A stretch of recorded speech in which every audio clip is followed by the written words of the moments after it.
অনেক দিন আগের কথা। কুসুমপুর গ্রামে একটি বিশাল জাদুর সোনার গাছ ছিল। সেই গাছে সোনা, রূপা, হীরা ও টাকা ধরতো। গ্রামবাসীরা যখনই কোনো বিপদে পড়তো, জাদুর গাছ থেকে সোনা, রূপা, হীরা ও টাকা নিয়ে যেত। একদিন এক শিয়ালিনী জাদুর সোনার গাছের কাছে যায়। তার মেয়ের বিয়ের জন্য জাদুর গাছকে কিছু সাহায্য করতে বলে। জাদু সোনার গাছ, তুমি তো সব সময় সবাইকে সাহায্য করো। আমারও তোমার সাহায্যের প্রয়োজন। 1 সপ্তাহ পর আমার মেয়ের বিয়ে, কিন্তু হাতে একটা টাকাও নেই। যদি আমাকে কিছু টাকা ধার দিতে অনেক উপকার হতো। আরে কাকিমা, তুমি আমার কাছে টাকা ধার চাইছো কেন? তোমার যত টাকা লাগবে আমি দিচ্ছি। টাকা নিয়ে তোমার মেয়ের বিয়ে অনেক ধুমধাম করে দিও। যখনই কোনো বিপদে পড়বে আমার কাছে চলে আসবে। তুমি অনেক মহান জাদু সোনার গাছ, তোমার এই উপকার আমি কখনো ভুলবো না। শিয়ালিনী জাদুর সোনার গাছকে ধন্যবাদ জানিয়ে টাকাগুলো নিয়ে বাড়ি চলে যায়। এভাবেই গ্রামবাসীরা সবাই যে কোনো বিপদে জাদুর গাছের কাছে এসে সাহায্য নিয়ে যেত, কিন্তু বিনিময়ে কেউ তার খোঁজ রাখতো না, যত্ন করতো না। তাই তার খুব কষ্ট হতো। অন্যদিকে পাশের একটি গ্রামে মিনা নামে একটি মেয়ে থাকতো। ছোটবেলায় তার বাবা মা মারা যায়। তারপর থেকে সে খুব অনাদরে বড় হচ্ছিল। তার সাথে কথা বলার মতো কেউ ছিল না, তাই সে খুব দুঃখী ছিল। মিনা তাই তার মনের সব কথা জাদুর সোনার গাছকেই বলতো। গাছের অনেক যত্ন করত, গাছের আগাছা পরিষ্কার করে দিত, গাছে পানি দিত। মিনা, তুমি আমাকে কত ভালোবাসো। তুমি যদি আমার যত্ন না নিতে, আমার আগাছা পরিষ্কার করে না দিতে, তাহলে এতদিনে গাছ থেকে আমি আগাছায় পরিণত হয়ে যেতাম। তুমি আমার অনেক উপকার করো, কিন্তু বিনিময়ে আমার থেকে কিছুই নাও না। অথচ গ্রামবাসীরা আমার থেকে কত সাহায্য নেয়, কিন্তু আমাকে কেউ সাহায্য করে না। জাদুর সোনার গাছ, তুমি কষ্ট পেও না। গ্রামবাসীরা তোমার উপকার না করলো তাতে কি, আমি তো আছি। আমি তোমার যত্ন নেব, তোমার দেখাশোনা করব। বিনিময়ে আমার কিচ্ছু চাই না। তুমি তো জানো আমার বাবা মা কেউ নেই, তুমিই আমার সব।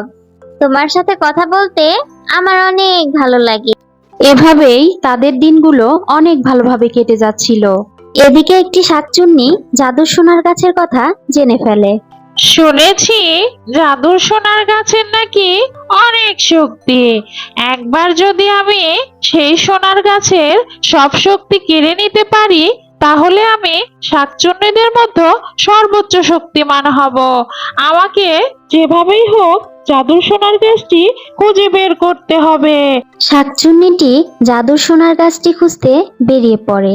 সে সারা গ্রাম তোলপাড় করে জাদুর গাছটি খুঁজতে থাকে। অবশেষে সে গাছটি পেয়ে যায়। শাকচুন্নিটি জাদুর গাছের কাছে গিয়ে মনে মনে ভাবে, আমি যদি আমার এই রূপে জাদুর গাছের কাছে যাই, তাহলে জাদুর গাছ বুঝে যাবে যে আমি একটা শাকচুন্নি। আমার উদ্দেশ্য সম্পর্কেও বুঝে যাবে, তাই আমাকে অন্য রূপ ধরতে হবে। শাকচুন্নিটি তার রূপ পরিবর্তন করে একটি শিয়ালিনীর রূপ ধরে গাছের কাছে যায়। জাদুর সোনার গাছ, আমি খুব বিপদে পড়েছি। আমার অনেক টাকা, সোনা, রূপা, হীরার প্রয়োজন। শুনেছি তোমার অনেক জাদু শক্তি আছে। তোমার জাদু শক্তি দিয়ে দয়া করে আমার বিপদ থেকে আমাকে উদ্ধার করো। তোমার যত টাকা লাগবে আমি দিচ্ছি। জাদু সোনার গাছ জাদু করে শিয়ালিনীর জন্য অনেক বেশি করে টাকা, সোনা, রূপা, হিরে দিয়ে দেয়। তখন শাকচুন্নিটি তার আসল রূপে ফিরে আসে। বোকা জাদুর গাছ, তুই তোর সব জাদু শক্তি আমাকে দেখিয়ে দিলি। এখন তোকে মেরে তোর সব জাদু শক্তি কেড়ে নিয়ে আমি শাকচুন্নিদের মধ্যে সেরা হয়ে যাব। হে হে হে হে হে। আমার সব সোনা রূপা তোমাকে দিয়ে দিব শাকচুন্নি, দয়া করে তুমি আমাকে মেরো না। শাকচুন্নিটি জাদুর সোনার গাছের সব শক্তি কেড়ে নেয়। তখন জাদুর সোনার গাছটি একটি প্রাণহীন রূপোর গাছে পরিণত হয়ে যায়।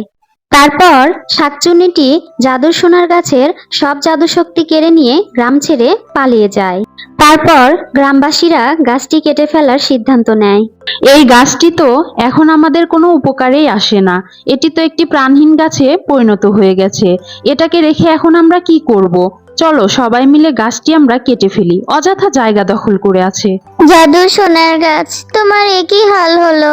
আমার যে এ দুনিয়াতে কেউ নেই, তুমিও আমাকে ছেড়ে চলে গেলে। এখন আমার কি হবে?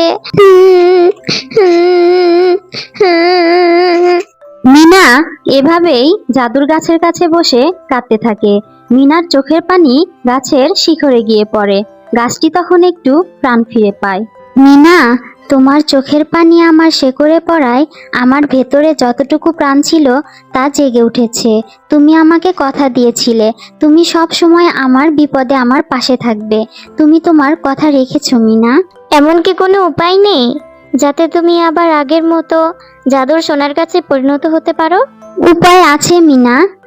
ভয়ঙ্কর শাকচুন্নির জঙ্গলে একটি সোনার গাছ আছে। সেই গাছ থেকে একটি ফুল যদি আমার কাছে এনে দাও তাহলে আমি আবার আগের মতো হয়ে যাব। কিন্তু মিনা, তুমি পারবে না। শাকচুন্নির জঙ্গলে যাওয়া এত সহজ কাজ না। তুমি চিন্তা করো না জাদুর সোনার গাছ, আমি যেভাবেই হোক তোমার জন্য সোনার ফুল এনে দেব। মিনা জঙ্গলে ফুল আনতে যায়। তখন জঙ্গলের শাকচুন্নি তার পিছু নেয় আর ভয় দেখায়। আবার জঙ্গলের একটু গভীরে যেতেই মিনা একটি ছায়া দেখতে পায়। অনেক বাধা অতিক্রম করে অবশেষে মিনা জঙ্গলের সেই জাদুর সোনার গাছের কাছে গিয়ে পৌঁছায়। জাদুর সোনার গাছ, আমি খুব বিপদে পড়ে তোমার কাছে এসেছি। আমাদের গ্রামেও একটি জাদুর সোনার গাছ আছে। একটা শাকচুন্নি সেই গাছের সব জাদু শক্তি কেড়ে নেয়। এরপর গাছটি একটি প্রাণহীন রূপোর গাছে পরিণত হয়ে গেছে। তোমার গাছের একটি সোনার ফুল নিয়ে সেই গাছের কাছে রাখলে গাছটি আবার তার সব শক্তি ফিরে পাবে। দয়া করে তোমার একটি সোনার ফুল আমাকে দাও। মিনার কান্না শুনে জাদুর সোনার গাছের অনেক মায়া হয়। তাই সে তার গাছ থেকে একটি সোনার ফুল মিনাকে দিয়ে দেয়। মিনা সোনার ফুল এনে রূপোর গাছের কাছে রাখতেই মুহূর্তেই রূপোর গাছ আবার আগের মতো সোনার গাছে পরিণত হয়ে যায়। তোমার জন্য আমি আমার প্রাণ ফিরে পেলাম, সব শক্তি ফিরে পেলাম। তুমি আমার খুব ভালো বন্ধু মিনা। জাদুর সোনার গাছ, তুমি আমাকে কথা দাও তুমি এই স্বার্থপর গ্রামবাসীদের আর সাহায্য করবে না। ওরা তোমার বিপদে তোমার পাশে থাকেনি, উল্টো তোমার ক্ষতি করতে চেয়েছে। হ্যাঁ মিনা, আমি আর কখনো স্বার্থপর গ্রামবাসীদের উপকার করব না, শুধু তোমার উপকার করব। আমি একটি সাধারণ গাছে পরিণত হয়ে যাব। এই বলে জাদুর সোনার গাছ একটি সাধারণ লিচু গাছে পরিণত হয়ে যায় এবং অনেক হাসি খুশি ভাবে তাদের দিন কাটতে থাকে। হ্যালো বন্ধুরা, গল্পটি ভালো লেগে থাকলে চ্যানেলটি সাবস্ক্রাইব করে দিবেন এবং পাশে থাকা বেল আইকনে প্রেস করে আমার পাশেই থাকবেন। ধন্যবাদ।